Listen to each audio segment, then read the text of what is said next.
Find a suspect using neighborhood surveillance video. You'll remember on Monday, police released this footage showing a person walking through an alley near the Tepe home around the time of the shootings. Investigators say that person was connected to a vehicle that arrived just before the killings and left shortly after. Detectives then traced that car down back to McKee. The vehicle was later found in Rockford, Illinois, and police say evidence confirms McKee had possession of the car both before and after the murders. Earlier this week, our sister station in Columbus spoke with the victim's family about what it would mean to see the person responsible for this held accountable. Nothing can ever bring them back, but getting the justice that Mo and Spencer so deserve. Just finding whatever monster is capable of doing something like this I think it would make not just our family, a lot of people be able to feel a little bit safer. What do you think really happened? Drop your thoughts below and subscribe to the Dark Unveiling for more untold stories. The morning of December 30, 2025, in the Wineland Park neighborhood of Columbus, Ohio, was gripped by a cold that seemed to bite deeper than the winter air should allow. On Sycamore Lane, the home of Dr. Spencer Tepe and his wife, Monique, stood as a beacon of modern success, a beautiful, renovated property that symbolized the perfect life they had built together. Spencer was a beloved local dentist known for his gentle bedside manner. Monique was a vibrant light in the community, a woman who had finally found the peace and security she had long sought. But that morning, the light had gone out. When Spencer failed to arrive at his dental practice, his staff felt an immediate, icy dread. He was a man of clockwork precision. An unexplained absence was not just rare, it was impossible. By 10:00 a.m., the Columbus Division of Police arrived for a welfare check. As they approached the front door, there were no outward signs of a struggle. The festive holiday wreath still hung straight, and the children's toys sat neatly on the porch. However, upon entering, the officers were met with a silence so profound it felt heavy. In the upstairs master bedroom, they discovered the unthinkable. Spencer and Monique had been executed in their bed. The crime scene was hauntingly clinical. There was no disarray, no evidence of a frantic fight for life, and most disturbingly, no sign of forced entry. The killer hadn't kicked down the door, they had entered like a ghost. As investigators moved through the house, their hearts hammered with a second fear, the couple's two young children aged 1 and 4. They found them in their respective nurseries, physically unharmed but trapped in a house of shadows. The killer had walked past the children's rooms to reach the parents, executed them with surgical accuracy, and then simply vanished back into the night. This was not a robbery gone wrong. Nothing of value was missing. No jewelry, no electronics, no cash. This was a targeted assassination. The Dark Unveiling began the moment the lead detective looked at the lack of a broken lock and realized that whoever did this didn't just stumble upon the Tepes. They had been invited in by the house's own vulnerabilities, known only to someone who had been watching them for a very, very long time. When a crime is this precise, the motive is rarely external. It is deeply personal. As the Columbus police began digging into the Tepes' history, they expected to find a disgruntled patient or a professional rivalry. Instead, they found a name buried under a decade of silence: Michael David McKee. To the world, McKee was a high-achieving vascular surgeon with a resume that spanned from Nevada to Illinois. But to those who knew his history with Monique, he was something far more dangerous. He was her ex-husband, a man from a marriage that had lasted less than a year in 2017. While Monique had spent the last 8 years flourishing, building a family and a legacy of kindness, McKee had spent that same time stagnant, trapped in a loop of perceived slights and simmering rage. Psychological profilers often speak of grievance collectors, individuals who do not experience life as a series of events, but as a series of debts owed to them. New evidence suggests that McKee kept a mental, and perhaps physical, ledger of every wrong Monique had committed by simply being happy without him. To McKee, Monique's success was a direct theft of his own potential. He viewed her beautiful home on Sycamore Lane not as a fruit of her labor, but as a trophy she had stolen from the life he felt he deserved. Friends from their past began to come forward with chilling stories of McKee's behavior during their brief union, how he had demanded she reimburse him for the smallest expenses, even adding interest to debts he felt she owed him after the divorce. The stalking wasn't just physical, it was digital and psychological. For years, Monique had lived with the unsettling feeling that she was being watched. She had told family members that McKee was unstable and obsessive, but as time passed and he moved states away, the immediate threat seemed to fade, or so she thought. In reality, McKee's obsession had merely gone underground.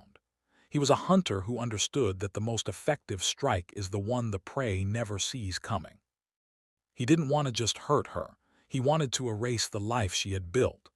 The hidden motive wasn't money or jealousy in the traditional sense, it was the total reclamation of power.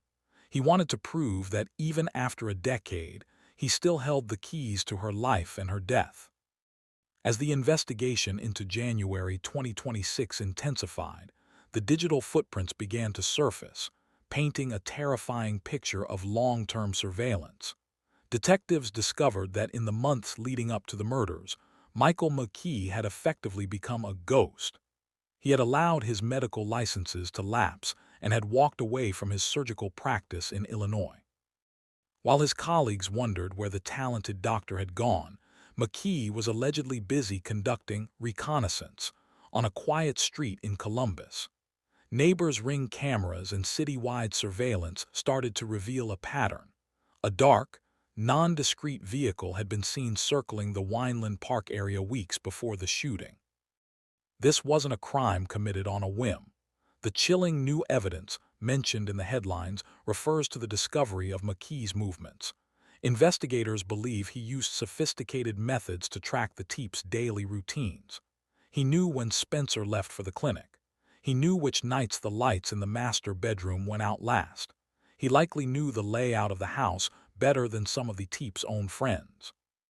There are reports that McKee may have used burner phones and GPS tracking devices to monitor the family's movements, ensuring that, when he finally made his move, there would be zero margin for error. He was applying the same meticulous planning to murder that he once applied to vascular surgery. The most disturbing realization for the investigators was the sheer duration of the stalking. This wasn't a few days of watching from a parked car. This was a systematic dismantling of the Tepe's privacy that had likely gone on for months, if not years. McKee had waited for the perfect window, the dead week between Christmas and New Year's when the world is distracted and the nights are at their longest. He chose a time when the neighborhood was quietest, believing the snow would swallow his footsteps and the holiday cheer would mask the sound of his arrival. He was a man who believed he was smarter than the system, a man who thought his surgical background gave him a divine right to decide who lived and who died. One of the most haunting pieces of evidence to emerge in the weeks following McKee's arrest was the surgical nature of the weapon used. I would like to ask for a wellness check on an individual at their home. Well, I'm currently in the state of Florida. I'm on vacation, but this individual, Spencer, works with me, and he did not show up to work this morning, and we cannot get a hold of him or his family.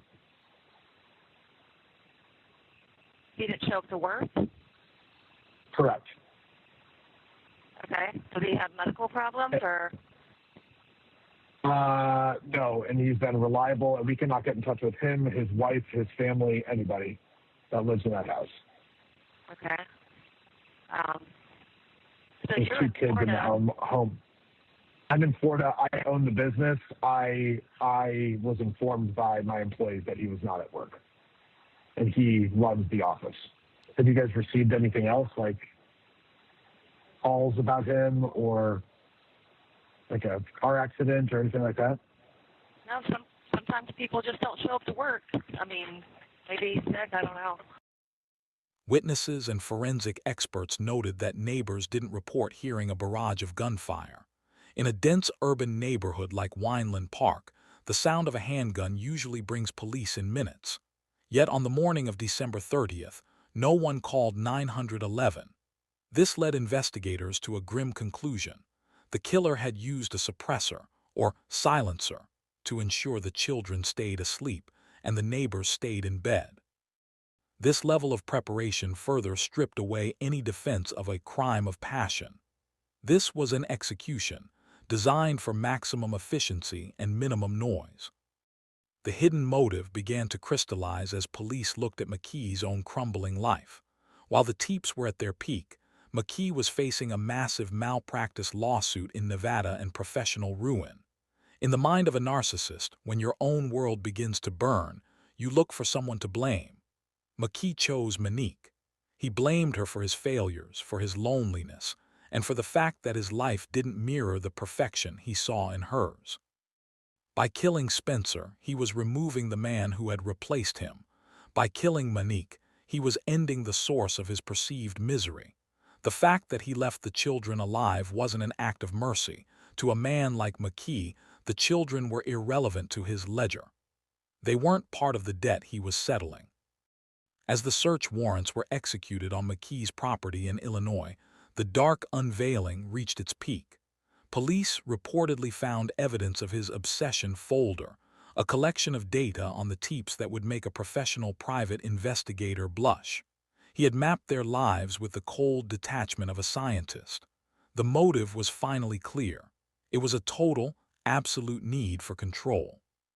He couldn't control his failing career or his fading reputation, but he could control the fate of the woman who dared to be happy without him. The quiet on Sycamore Lane wasn't just the absence of sound. It was the final, chilling statement of a man who wanted the last word in a conversation that had ended 10 years ago.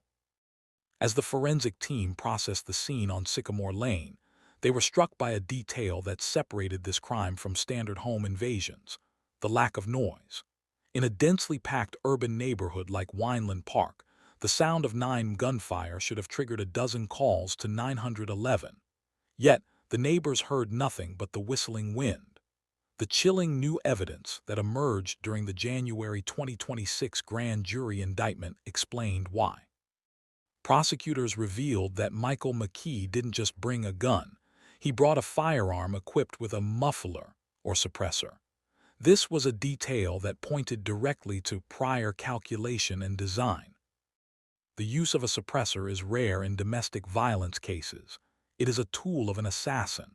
It suggests that McKee's primary goal was not just to kill, but to do so with the clinical quiet of a surgeon. He wanted to ensure that the Teeps were dead before anyone, including their sleeping children in the next room, even knew he was there. This tactical choice allowed him to enter the home by force, stealth, or deception, as the indictment states, and complete his ledger without interruption. The barrel of a suppressed weapon glinting in the faint light of a baby monitor is perhaps the most terrifying revelation of all.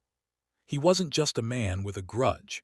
He was a man who had practiced the silence of the grave long before he arrived at their door.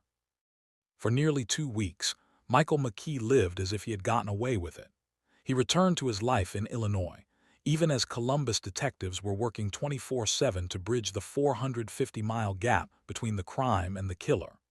The breakthrough came from a combination of high-tech surveillance and old-fashioned police work. Detectives tracked a dark vehicle seen near the Teep home on December 30th across state lines, eventually pinning it to McKee. On January 10, 2026, the Dark Unveiling reached its dramatic climax not in a dark alley, but in the most mundane of places, a Rockford, Illinois Chick-fil-A. At 10:30 a.m., while families were ordering brunch, federal agents with the ATF and local police swarmed the fast food parking lot. McKee, the high society vascular surgeon, was taken into custody without a fight. The juxtaposition was jarring. A man accused of a double execution was caught while stopping for a chicken sandwich. But the real victory was what came next. A search of McKee's property in Rockford and his penthouse condo in Chicago yielded a treasure trove of evidence. Investigators recovered multiple firearms, and within days, the National Integrated Ballistic Information Network, NIBIN, confirmed the nightmare. Going to turn now to the surgeon charged with gunning down his ex-wife and her new husband, a prominent Ohio dentist. Well, he appeared in an Illinois court yesterday and will be transferred to Ohio to face aggravated murder charges. Alex Perez has more for us this morning. Good morning, Alex. Hey, good morning, Michael. Yeah, the ex-husband is a medical doctor and surgeon. Authorities say they tracked him down after spotting a car near the crime scene on surveillance video. One of those guns was a match for the shell casings found in the Tepe bedroom. The ghost had finally left a footprint, and it led directly to his front door. What drives a successful surgeon to risk everything to kill an ex-wife he hadn't been married to for nearly a decade? As the legal team in Franklin County prepares for trial, a hidden motive is surfacing that speaks to a profound psychological collapse. Investigators found that while Monique and Spencer were thriving, McKee's life was a facade of success built on a foundation of failure. In the months before the murders, McKee had been named in a massive medical malpractice lawsuit in Las Vegas. He had allegedly been dodging service of that lawsuit, using fake addresses, and eventually letting his medical licenses expire. In McKee's mind, the world was closing in. He was losing his status, his money, and his reputation. In the distorted logic of a narcissist, he couldn't take responsibility for his own professional downfall. Instead, he looked at Monique, the woman who had dared to leave him and find happiness, and he made her the scapegoat for his misery. Every social media post of her children or her loving husband was a debt he felt he was paying. He didn't just want her dead. He wanted to prove that he was still the most powerful person in her life. By choosing December 30th, just one day before the new year, he was literally ending her future while his own was crumbling. This wasn't about love. It was about a surgical strike against a woman who had the audacity to outshine him. Today, the home on Sycamore Lane stands as a somber reminder of a tragedy that shocked the nation. But as Michael McKee sits in the Franklin County Jail awaiting a trial where he faces life without the possibility of parole, the story isn't just about his crimes. It's about the resilience of a family and a community. At the funeral for Spencer and Monique, over 1,000 people gathered, a testament to the light they brought into the world. Their two children, who were spared by the killer's cold precision, are now being raised by a village of family members determined to ensure that their parents' love is the louder voice in their lives. The case of the Tepe murders is a chilling warning about the nature of obsession.